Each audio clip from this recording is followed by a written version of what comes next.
Welcome, everyone. Thanks for waiting for us. We were having, we just had one of those funny moments where, is it my computer? Is it your computer? We weren't sure. We weren't sure what was going on, but we're glad that you hung in there. Thanks for being with us today. I'm Rebecca Chaplin, and I'm so excited that I get to interview people and talk with them about their stories. Today, we have David Scherrer with us, and stories are an important part of the fabric that connects us. So, David, let's just launch right in. What are you Sure. doing in Asheville right now? Tell us more. Well, I just finished a tour here, and I have had great success downtown Asheville at one of the galleries that hosted the latest series that I published. Um, and now I'm calling Asheville home from formerly being Chattanooga. So I was a resident of North Carolina a little over 10 years ago, and through various things was transferred here and there. And now I'm happy to be home again, and I'm coming to you live from my temporary accommodations here, which is the Comfort Suites here in the outlet area. Um, Great little place until I find something more, permanent. Cool. That's exciting that you're here and you're moving here. So David is in transition, and David is a really unique artist. He's got a unique form of self-expression, and we're not able to really pull up the art today, but we do want you to make sure you have a chance to take a look at what he's created. So let's start with like the present and then we'll rewind. Okay. Talk to us about the type of work, a type of artwork that you create and how it serves you. Well, it serves me in many different facets of my life. I am an abstract impressionism brut artist. Also work with a lot of impasto. So brut is the French terminology for raw art. Kind of Mm. dates back to the 15th century. A lot of the residents of mental health homes actually were giving art supplies to create whatever was in their mind, more as a way of keeping them busy. Mhm. Well, their art style became very famous back in the 1500s, and today they're very well celebrated. So I picked it up through some recent experiences that I went through in my own life, deciding that I really wanted to introduce some art pieces from Brut style. Little did I know when I decided to do that, I'd be very good at it. And so I was actually received an achievement award for my work in Brut Wow. Wow. by Luxembourg Art Museum out of France. And it has served me quite well in being able to express myself and my own personal feelings and my own personal journey in my own life. So, impasto, as you may or may not know, is just a way of laying paint on a canvas. It's very thick applied, it almost gives you a three-dimensional look. And then abstract kind of incorporates everything that I want it to. I can take Mm. every anger and put it on in an abstract, or every joy and put it in an abstract. Mm. Those just tend to be my favorite venues and my favorite materials of choice and style. Mm. Yeah. Thank you for that description. So, tell us a little bit more about your journey with art. And, you reflected that it has helped you in your life journey most recently. Where did you start to find art as an ally, as a means of expression? When did that begin for you? Many, many, many years ago, I've always expressed myself creatively. Hmm. I learned somehow through my life of just suppressing real feelings and just dealing with them in my inner self. And I found out that that wasn't a real healthy way of doing things, and I had to have that outlet. And I had never been very good at expressing myself verbally. It just seems like I could never form the right word to say what I was feeling. I mean, and it seems like one word would describe something, but not describe everything. So in my artwork, I can take those emotions, I can take those feelings, I can put them on a canvas and make it be something beautiful, even though perhaps what had happened to me in my life's journey was very ugly. I could take that paint and dreams. I used to dream an awful lot Mm. about not good things. and I would take the colors and then I would just kind of place my hands in the paint and I would feel the texture of the paint. And if you've never quite done something like that, I mean, just can imagine shutting your eyes and holding something in your hand and just feeling the textures and the depth of it. And then just start manipulating that into a creation. Well, by doing that, I was able to take these suppressed emotions, create something beautiful. And then if it was something that wasn't a joyful memory for me, then once that sold, it was like that dream was gone, that Hmm. inhibitor was gone from within me. So I was free from it. I know that sounds kind of crazy, but it truly, Sounds awesome. It sounds it like is it's the a way. way to remove resistance in a sense. Like, Absolutely, absolutely. And it started for me many years ago, from military career to personal life journeys, dealing with loss of family. I think by the time we start into our 50s and 60s, we start experiencing that loss, for the most of us, of family. Um, People that are important to us, whether it's a parent or, aunts and uncles. And we get to that point in time where we don't necessarily recognize our surroundings to be what they were, when we were younger. Um, that is a whole way of dealing with things in itself. Finding where's home. Well, home used to be here, but it's really not anywhere anymore because the people that were there that made it home are no longer there. So I mm, personally went through that journey of saying, where is my home? I felt like a large part of me was missing. And then I became very happy with just understanding home is where I was. mm. Um, Wow. Also, with my art, uh, I recently went through a very sad situation in my life of losing my husband, um, not through death, but through mental health. And I kind of really lost myself in that journey. You know, he went from we had the most beautiful marriage that you could imagine, and you go to bed one night and then the very next morning everything is just destroyed. There's nothing there anymore of what was your life together for no apparent reason, for no apparent reason, excuse me. And I kind of I fell into what they call the Stockholm syndrome and really lost myself in trying to help him. I felt that my responsibility as his husband was to help him and be there for him. And Mhm. while I still think that that's true, I don't. I think that there has to be a way of recognizing that you are you've got to take care of yourself, and that's what I didn't do. I was so Mm. focused on his issues, his threats of suicide, his self mutilation, viewing really horrible images that were sent to me. This being told that I have demons in my mind are telling me to do this, or demons in my mind are supposed to be wishing you dead. Um, most people will say, "Whoa, wait a minute, what's going on here?"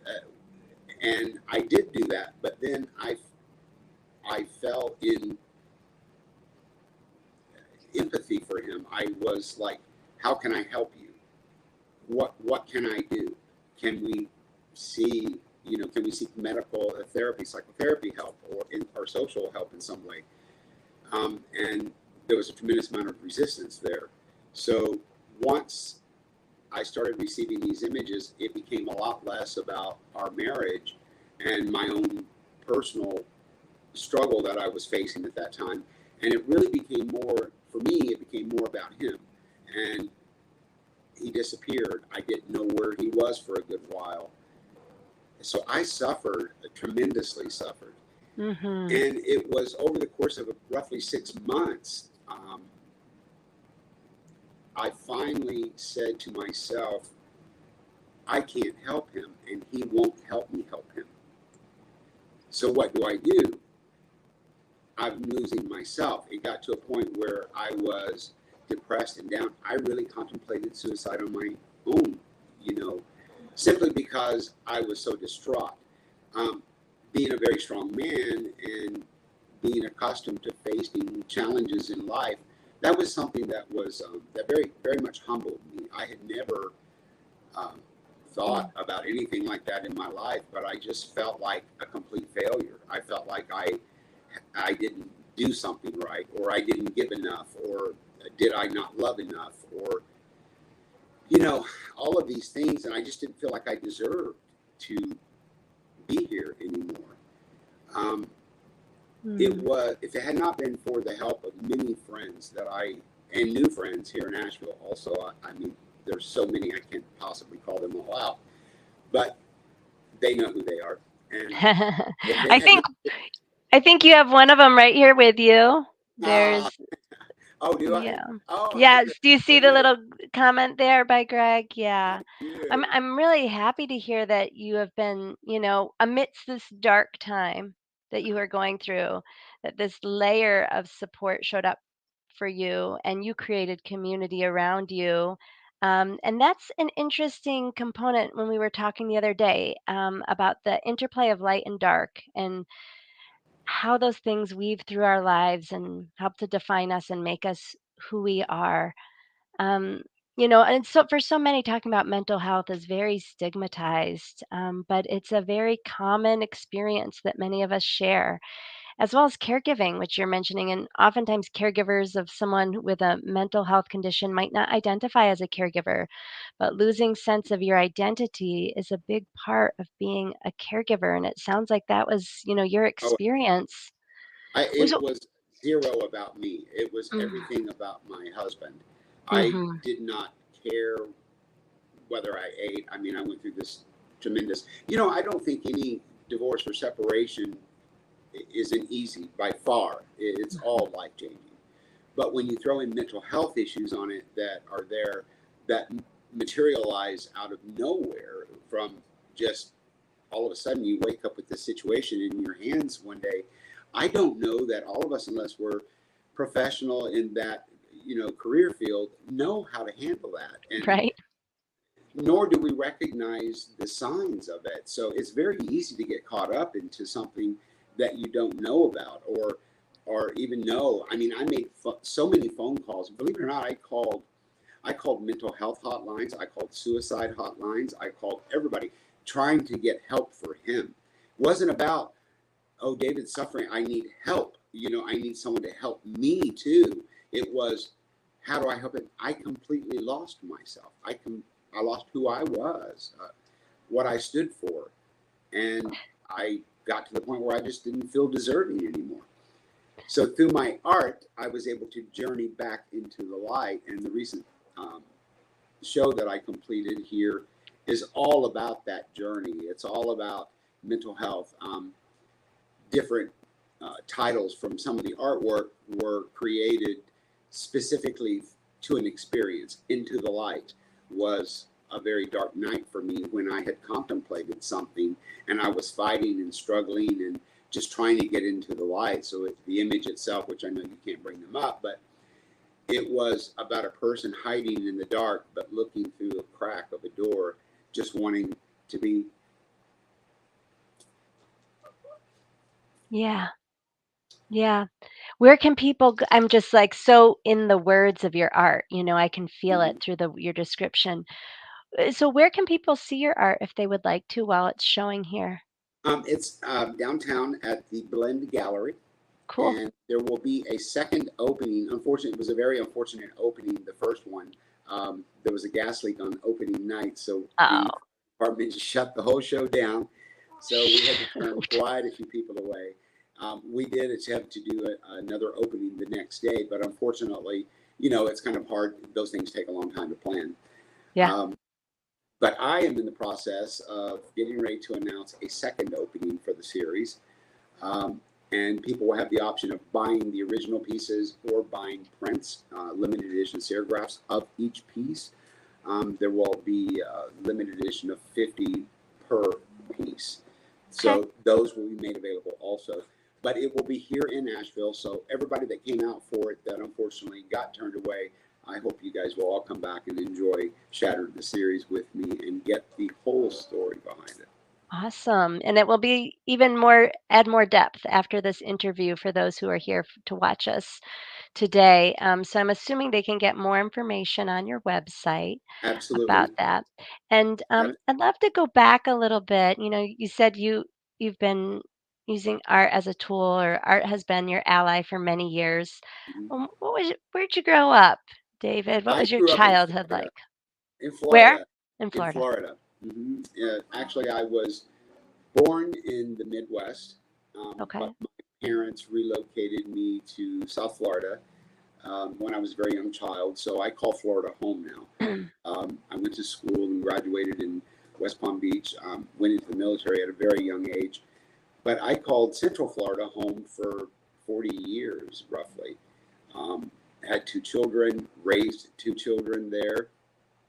Um, Wow. they are fantastic, the light of my life still. And, Oh. I was very fortunate to have a mother that was very broad spectrum in just accepting all people. So, Mm. when I came out as an LGBTQ individual, my mother's the one who took me and showed me where to go. You Wow. know, that's pretty amazing. She was such a strong woman. So, Wow. her, yeah, Homage to your mother. absolutely. I miss her. She was Mm. quite a woman. So, Oh, so your coming out experience, so you had a very strong mother. I didn't hear much about your dad there. What was your well, dad like? my dad was a very good man, but he had a he struggled with my coming out. I unfortunately had very minimal relationship with my father as a young man. Mhm. It wasn't probably until a little bit later in life that I actually developed a stronger bond with my father. I think we kind of come to terms with each other, and he realized that it was okay for me to live the life that I needed to live, and I realized that it was okay for him to not understand, and I was able to forgive him for not understanding. I lost him a few years ago, and I hate that we didn't have, you know, the opportunity to really discover each other as adults a little bit more. Mm. But I can tell you this much: those moments fishing down on my fishing dock or anything with my dad, because that's just only a few that I have of really an opportunity to go back. And I'll never forget one specific thing in mind was my dad looked at me one day when we were down there, and my stepmother and him were visiting me at my home, and he looked at me and he said, "I'm sorry." And I just kind of, you know, I thought I should be angry, but instead I was, I understood. It was another genre of time. It was another age. Uh, it was a different time altogether. A time when we couldn't be out the way we are today. We couldn't sit here proudly and say, "I have a husband." You know, at those times when he was growing up, it was never talked about. When I was a child, it was never talked about. I didn't even know Mhm. what it was. I didn't come out until I was 20 something years old. You know, Mhm. I didn't know what the word gay meant. Hello, I'm stupid, right? But at the same time, I really didn't know. I had no idea. When did you learn what the word gay meant? I When I went to the gay bar, my mother told me. Ha. She said to me, she said, "Son, have you ever thought that you might be gay?" And I said, "What's that?" So for me, remember, I'm Wow. still military at that time. Okay. There was no don't ask, don't tell policy. There was no room for anything like that. Um, I don't think it was because it was such a taboo thing. It was just not discussed. There was in my home that it was Mhm. never discussed. And when she finally explained to me what that was, little did I know she'd already been out to see drag shows with friends, and she had done all of this back in a time Wow. a young man, very young man. So she really became it bound us even stronger, not only as mother and son, but as friends. And you know, she just looked at me and she said, maybe you need to go find out. And I'm like, well, how do you find out? I was very green. I had no idea. Um, and so she drove me in the car and took me to a gay bar and said, this is where you're going to go tonight. And you're Have going to, fun. yes. And she said, you're going to find out if you're gay or not. Now, I don't know if that's the right way, but it was her way, and it certainly was impactful on my life because it didn't take me very long for being in there, although I was absolutely terrified because, you're coming on, I find myself in this going from a very military exposure and very, untalked about kind of exposure to the gay world in my family life to be standing in a gay bar with all these gay people and not realizing that I was home.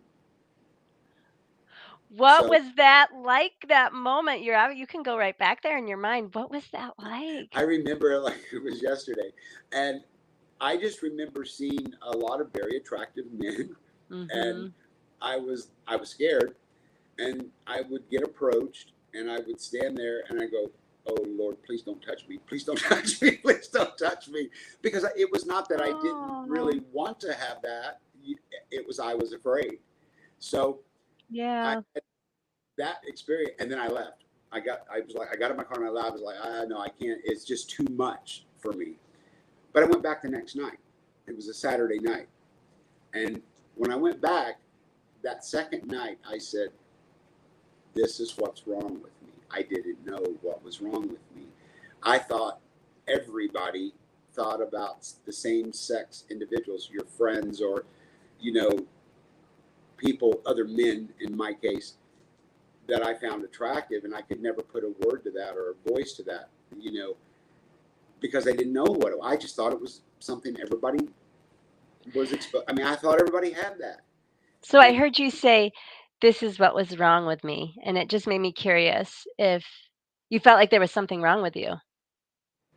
yes, there was something wrong with me. I didn't know who I was. I see. So what was wrong was that you didn't know who you were. Correct. Gotcha. I Gotcha. didn't know who Okay. I was, so the light came on, and now Well, I'm okay again. wow. I mean, isn't that true on many spiritual levels for many of us? We don't really know who we are. I think And so. it does feel like something's wrong. It Yes. does. And that's powerful. I want to talk a little bit about your military experience. And I know, you may not, it may not be appropriate to speak about the details of that, but just curious about how that impacted you and internally what that was like for you. Well, you know, it made me Hmm. very disciplined. I think it really set a fundamental strategy in my life for a lot of things. First of all, personal growth. Um, it made me, I think it gave me the opportunity to appreciate things that I might not have appreciated had I not been in the military. Um, it really, I know this is going to sound a little bit crazy, but it kind of went back. My mother was a single mom and she struggled. She was a registered nurse, but Okay. she struggled. She worked 3 jobs to survive. Wow. Um, it was just me and my sister and her. Okay. So I was always intuitive enough to know that I saw her struggle and it bothered me tremendously. So I decided at 16 years old I was going to leave school and didn't tell her. I took a Mm. job and didn't tell her. So when she thought I was at school, I was actually working. Oh, wow. So I did that for the first month. And then when I started getting paychecks, Mm. I would give them to her. I would Mm. put them in her purse. And Aw. she started realizing and questioned me. And, we had a very open relationship even at that time. And I said, Mom, my sister was very young and I just felt like it was what I needed to do. So, in order for me to be able to make anything out of my life, that's where the military came in. And so I decided I was going to go into the military. It was a way for Gotcha. me to get an education. It was a way for me to provide for myself, to experience things, to, even help with taking care of my children and things that I was, responsible for. Yeah. I never regret the military ever. I think that that was something that was very hard on a young gay man that didn't know he was gay and trying to live in a very masculine world, but I was good at it. I Mhm. became a very good soldier, um, which What I a did. what a Sorry. stark difference, between the part of you that was an artist and the part of you that was in the military. Hmm. That is really huge. We did get started a bit late, and I feel like I could talk to you for forever, David. As we bring this to a close, I have an animal making noise behind me. What words of inspiration would you leave for others? you know, we all have, all of our journeys are so different, but I would say go for it.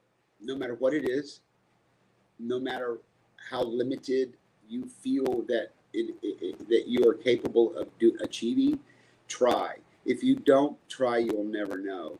I can tell you that I've been faced with so many things that I probably should not have tried, but did. I was gifted with not having the fear of trying. I don't regret anything. It's not been perfect. I've failed, but more importantly, I've gotten up. And I'm strong. And I will continue until the day I die to reach for the stars. It just is the way that it is. Sometimes I'll get there and sometimes I won't. So just live your life, live it to the fullest. Satisfy you, satisfy who you are, what you are, and dream. Don't ever lose the dream. Wow, those are some powerful words and messages. David, such a delight to be with you today. And Thank if you. if if others enjoyed this as much as I did, and please share the story. And thank you so much for being with us, David. Please check out David's art and his upcoming exhibit if you are intrigued like I was.